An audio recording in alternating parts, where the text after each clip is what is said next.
And moving out west, we have new details in the death investigation of actor Gene Hackman and his wife, Betsy Arakawa, in their New Mexico home. Gene Hackman lived a life of fame, action, and mastery. Despite these, he was secretive about his personal life and family. He hardly saw or talked about them. Then, towards the last decades of his life, he left the spotlight for complete secrecy. But after his death, his brother, who had also been away from the spotlight, broke the silence about his last days and controversies surrounding his death. What did he say? His revelations will counter speculations, but before then, let's try to understand why Gene Hackman was so secretive. Secret lifestyle. Come on. There's a trail on Gene Hackman's land. Come on, let's go. Let's go. That winds down a mountain and through time. Gene Hackman was a man who never thought of himself as a star, and that idea guided how he lived, especially as he got older. Even though he was one of Hollywood's most admired actors, he didn't chase the fame that came with it. People knew him for keeping to himself, avoiding red carpet parties, and hardly ever talking to reporters. While many actors loved being in the spotlight and receiving praise from the public, Hackman felt better out of sight. This strong wish to stay private affected his decision to further distance himself from his close family and relatives. As the years passed, he grew apart, choosing a calm life over being around people he used to know. Hackman stepped back from his family because of how he grew up. His bond with his dad was tough. When his father left the family behind, he felt betrayed. He never really got over being left like that, and it changed how he saw relationships. Even when he had his own family, he found it hard to get close to them the way most people might think he should. He had 3 kids with his first wife, Faye Maltese. But his career, which kept getting bigger, pulled him away from them. The more he did well, the less time he had for his family. Acting meant long days, trips to far-off places, and throwing himself into his parts. He often put his job ahead of his personal life, building a gap between him and those he cared about. As time went on, Hackman turned even more inward. He had always liked keeping things private, but after he stopped acting, he shut out the public completely. He didn't want to be one of those actors who kept looking for attention even when their work slowed down. He figured there was no point in staying in view once he finished acting. Many of the people he used to work with kept showing up on screen, going to movie events, and being seen out and about. But Hackman went the other way. He left Hollywood behind and settled into a quiet life far from cameras and bright flashes. Hackman's choice to walk away from fame wasn't just about dodging news people. He also wanted a peaceful life without family always asking things of him. Over the years, some said that parts of his bigger family tried to get back in touch, but he didn't show much interest in starting those ties again. He didn't feel the same pull to family connections as many people do. Instead of keeping up with them just because he felt he had to, he decided to live how he wanted. He didn't care to have distant relatives or old faces around him. This didn't exempt his kids. Hackman wasn't the kind of dad who often called or stopped by. He ensured they had money but didn't dive deep into their lives. His children grew up knowing their dad was a big-time actor, but they didn't get the usual dad and kid closeness. When he retired, many thought he'd use that free time to get closer to his family, but instead, he pulled back even more into his little world. Skipping get-togethers showed how detached Hackman was. He wanted nothing to do with it. While many retired actors still went to movie events, meetups, or even small hangouts with old coworkers, he hardly ever went to those things. And if he did, he would slip out before anyone could snap too many pictures or ask him anything personal. The people he used to work with understood his choice, but many thought it was odd that he wanted to be so totally cut off from it all. Hackman never saw himself as a big name, which helped him avoid family and public attention. He would say he was just an actor doing his work, not someone who needed people to look up to him. He didn't like being treated special because of his work. He never wanted all eyes on him. And as he aged, he felt that even more. While some actors liked it when identified out there, Hackman wanted to be left alone. He didn't enjoy folks coming for his signature or asking for photos. He wanted people to see him as an ordinary guy, not some Hollywood figure. Deep down, his choice to live quietly came from who he was. Hackman was always known as a serious, private person. He never thought he had to tell the world about his life. He didn't use social media, didn't write a book exposing his secrets, and didn't give in to making money off his tales. He could have earned millions by talking about his Hollywood days but didn't care to. His life belonged to him, and he had no wish to let everyone peek inside. Even in his last years, Hackman lived alone most of the time. He spent his days with his second wife, Betsy Arakawa, and several close friends. He didn't bother trying to link back up with family he drifted from over the years. He didn't call his kids much, and he didn't work on fixing any broken ties. His distance from family wasn't because of some big fight or bad blood. It was just how he was. He liked keeping space between himself and others. Hackman's name still means a lot in Hollywood, but he never cared to soak up the praise for what he'd done. He walked away from acting and didn't turn back. His choice to leave his family and fame wasn't about being mad or sad about the past. It was just how he wanted to live. While many people found his quiet, pulled-back life hard to figure out, it was exactly what he was after. He had spent decades acting for the camera, but ultimately picked a life where nobody was looking. Despite being off the spotlight, he still found time to enjoy life and his hobbies with close people. Let's delve into Gene Hackman's hobbies. Now, let us pay a reverent visit. Gene Hackman was known for keeping his life private, out of the public eye and away from big gatherings. But even though he liked things quiet, he had a real love for exciting activities that added some spark to his days. Many people considered him a serious man who enjoyed being alone. But the people close to him knew he loved racing, diving, and other outdoor activities. These hobbies let him escape Hollywood and live in a way most people never saw. Whether it was the roar of a car engine on a racetrack, the calm of being deep underwater, or the rush of seeing new places, Hackman found happiness in things that were nothing like the hidden, reserved life he was famous for. Now, let's start with racing. Hackman was crazy about the speed, the risk, and how to handle a fast car on a track. While many actors just looked at sports cars and liked them from a distance, Hackman jumped right in. He didn't just sit and watch races. He got behind the wheel and raced himself. He joined real competitions and hung out with professional drivers who thought highly of him because he took it seriously. He wasn't the kind of guy to lean on his movie star name to get special treatment. Instead, he worked to improve at driving and earn his spot among the racers. Hackman raced in various places, loving the thrill of going fast against others. He showed up at tracks throughout the United States, including some of the big ones where the pros went. He didn't race to get noticed or to show off to anyone. He did it because he loved the test it gave him and the burst of energy he felt.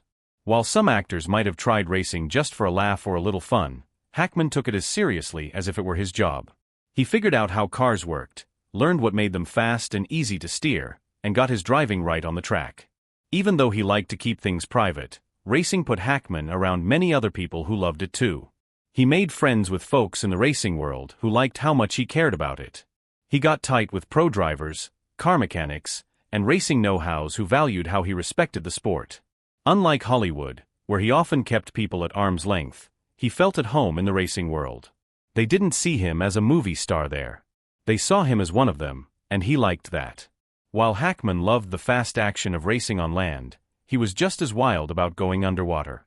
He was interested in diving, finding peace below the ocean's top. Diving was another way for him to step away from Hollywood's pressures and the weight of being famous. He checked out underwater spots in different corners of the world, seeing the wonder and secrets of the deep sea. Hackman went to some of the best diving places, where he would spend hours looking at sea creatures and the shapes underwater. He traveled to spots in the Caribbean, the Pacific, and other famous diving areas. He loved how it felt to float in the water, surrounded by animals living in a world so different from the loud one above. Unlike racing, which was all about speed and beating others, diving brought him stillness and a chance to think. He often said it was a way to clear his head and enjoy nature the way it is. His love for adventure didn't stop at racing and diving. Hackman liked heading off to faraway places, seeing how different people lived, and throwing himself into new settings. He wasn't the type to hang out in fancy hotels or tag with tourist groups. Instead, he looked for spots that were calm, natural, and not crowded with people. He picked places where he could stay out of sight, living life without anyone knowing who he was. Hackman's hobbies stood out sharply against how he lived the rest of his life. While he kept things secret, dodging news people and staying out of sight, his hobbies took him into places that were wide open, exciting, and full of life. He didn't talk much about himself, but when racing, diving, or traveling, he felt free in ways hardly anyone saw. People who knew Hackman through his hobbies saw a different side of him. He wasn't the quiet, far-off man Hollywood talked about. He was full of fire, interested, and always ready to learn. He didn't use his fame to get ahead in those groups. He built ties with people based on what they all enjoyed together and how they respected each other.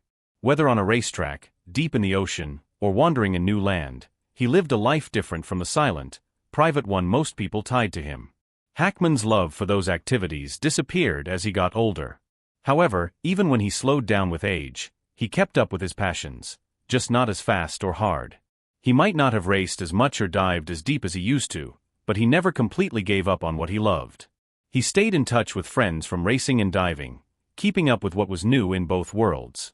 His drive for adventure stayed alive even when he wasn't in front of people anymore. Gene Hackman wasn't just an actor who made characters come alive on the movie screen.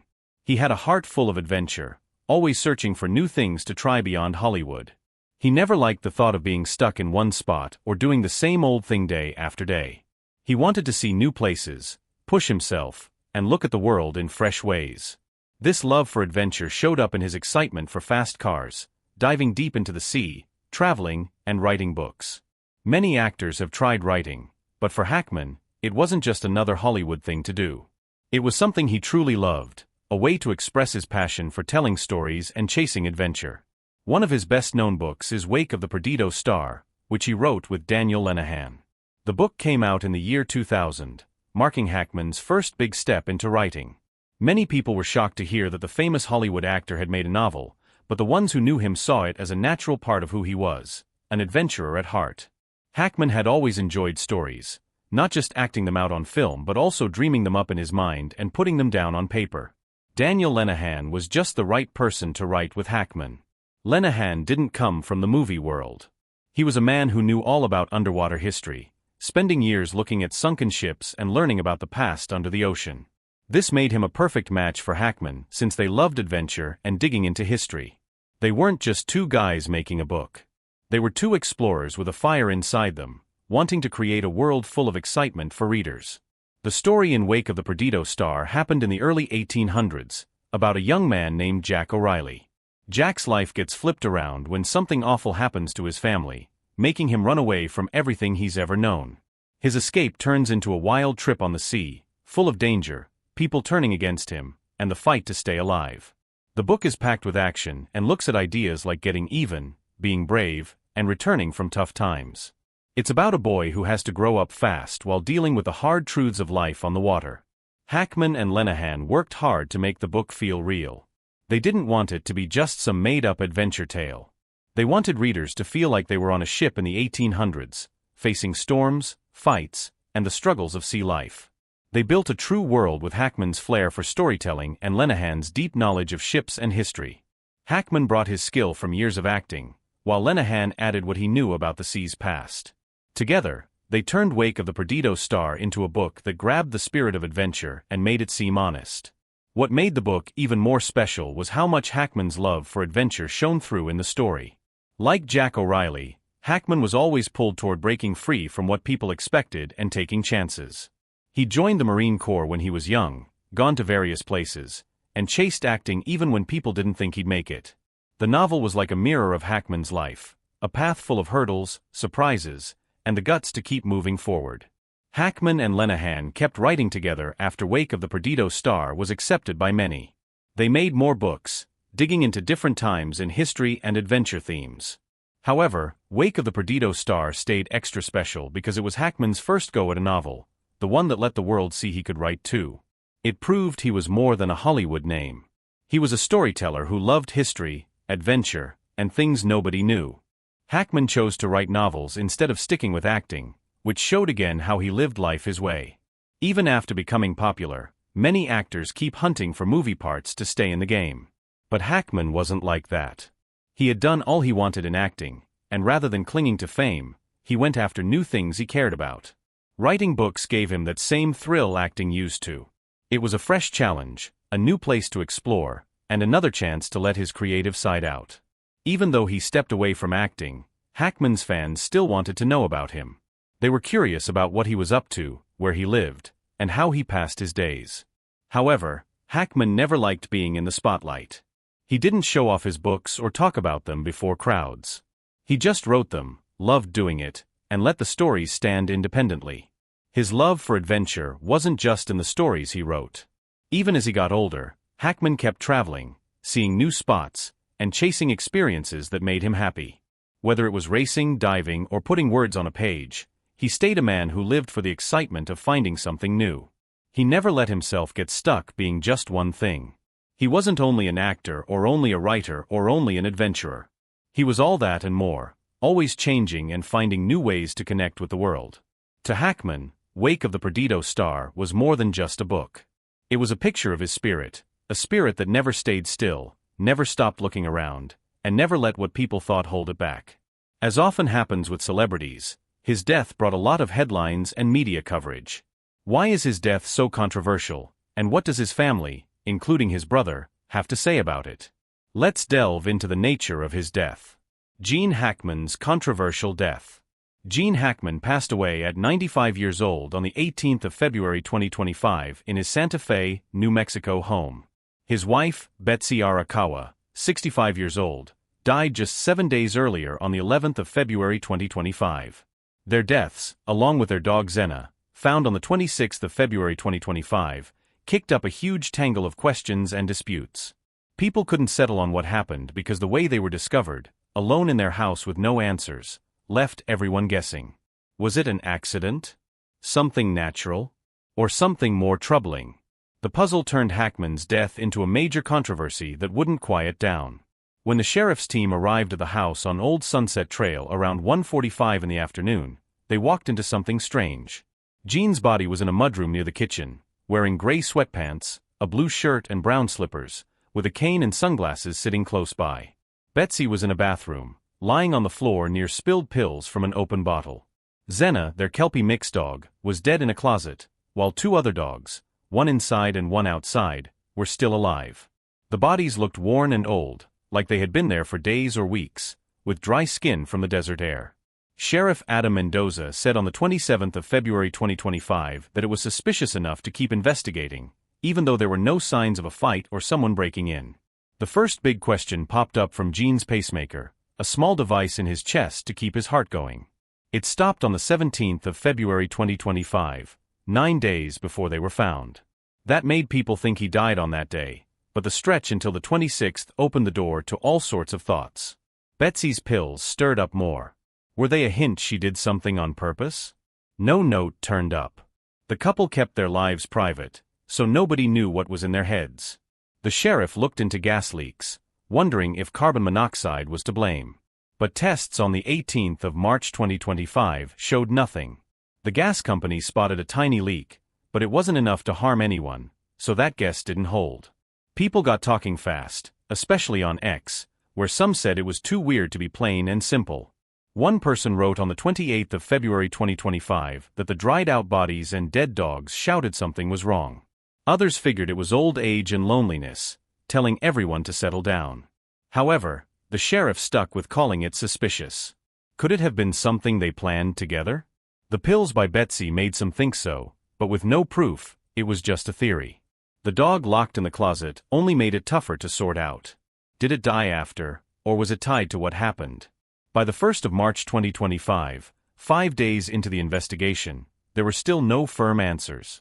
The sheriff gathered things from the house: 2 phones, medicines like thyroid pills, blood pressure pills, and Tylenol, hoping they would give some clues. Gene had heart problems and Alzheimer's, slowing him at 95, while Betsy seemed fine at 65. They had lived in that big 12-acre house since the 1980s, far from Hollywood's racket. After peeking through a window, a worker found them with the front door cracked open a bit, adding to the confusion but not clearing it up. The autopsies said no one hurt them, but that didn't hush the whispers. Ideas kept popping up, each one tugging people in different ways. Some thought Betsy took too many pills, and Gene couldn't call for help with his Alzheimer's. Others guessed his heart broke when she went first. His pacemaker pointed to the 17th, but he might have hung on alone until the 18th. A few even wondered if someone else had a hand in it, though no marks or hints backed that up. The sheriff's team waited on a check of Zena's body to see if it starved or dried out, but that wasn't quick. By the 7th of March 2025, they found out Betsy had hantavirus, a mouse sickness, and Gene's heart failed. However, in the beginning, it was all just guesses. The whole mess kept getting bigger because nothing lined up easily. Gene's life was grand, $80 million to his net worth, 2 Oscars, and years in the spotlight. But his end was small and mixed up. People who loved his films didn't want to believe he slipped away, so they dug for more. Every piece sparked a fight over what was real: the pills, the dog, the days in between. Some said it was sad but straightforward, 2 old people passing in an empty house. Others couldn't drop the suspicious word, wanting a tale as big as his movies. Even when the facts hit on the 18th of March 2025, hantavirus for Betsy, heart failure for Gene, the early days of not knowing set the tone. Fans grieved, but they also bickered, poking at every detail like it was one of his detective films. Leslie, his 58-year-old daughter, said it was a tough loss, adding that he deserved calm, not this fuss. The controversy wasn't only about how they died. It was about why it felt off for a man like Gene Hackman, who owned the screen, to give up the ghost in a way that left everyone asking questions. Even with answers, the story stayed jumbled because the mystery was too heavy. Now, what has Richard Hackman revealed? Richard Hackman breaks silence. Richard Hackman, the younger brother of the late Gene Hackman, has shared what he thinks about Gene's death. Richard, now 78, spoke to reporters on the 10th of March 2025, saying that losing Gene hit him hard, even though they hadn't been tight for years.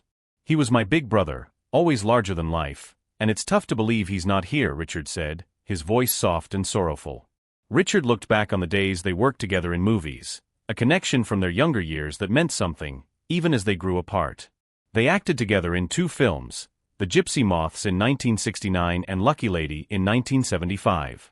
In The Gypsy Moths, Gene played Joe Browdy, a fearless skydiver, while Richard took a smaller role as part of the crew, watching his brother grab attention with calm strength.